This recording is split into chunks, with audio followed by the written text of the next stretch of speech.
আমাৰ ৰেচন কাৰ্ডত এতিয়ালৈকে আমি বিনামূলীয়াকৈ চাউল দি আছোঁ।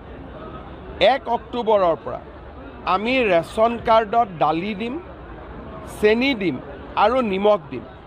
দালিৰ দাম বজাৰতকৈ 25 টকা কম হ'ব, চেনিৰ দাম বজাৰতকৈ 25 টকা কম হ'ব, নিমখৰ দাম বজাৰতকৈ 10 টকা কম হ'ব। 5জন পৰিয়াললৈকে 1 কেজিকৈ পাব আৰু 5জনতকৈ যদি ওপৰত পৰিয়াল থাকে ৰেচন কাৰ্ডত তেওঁলোকে 2 কেজি পাব। অৰ্থাৎ 5জনলৈকে 1 কেজি, 6জন হ'লে তেওঁলোকে 2 কেজি পাব। এই ব্যৱস্থাটো আমি 1 অক্টোবৰৰ পৰা আৰম্ভ কৰিম, যাতে দুখীয়া মানুহে ঘৰো পাব পাৰে, অৰুণোদয় পাব পাৰে। আমাৰ ৰেচনত চাউলে অকল নহয়, দালি নিমখো পাব পাৰে। এই গোটেই ব্যৱস্থাবিলাক আমি কৰিছোঁ আৰু আমাৰ ৰেচন কাৰ্ডত এতিয়ালৈকে আমি বিনামূলীয়াকৈ চাউল দি আছোঁ।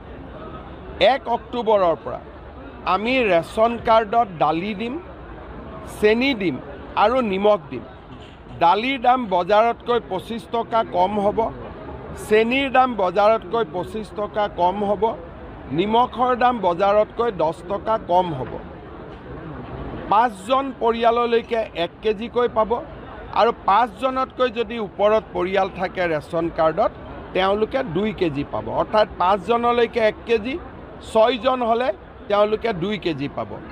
এই ব্যৱস্থাটো আমি 1 অক্টোবৰৰ পৰা আৰম্ভ কৰিম, যাতে দুখীয়া মানুহে ঘৰো পাব পাৰে, অৰুণোদয় পাব পাৰে।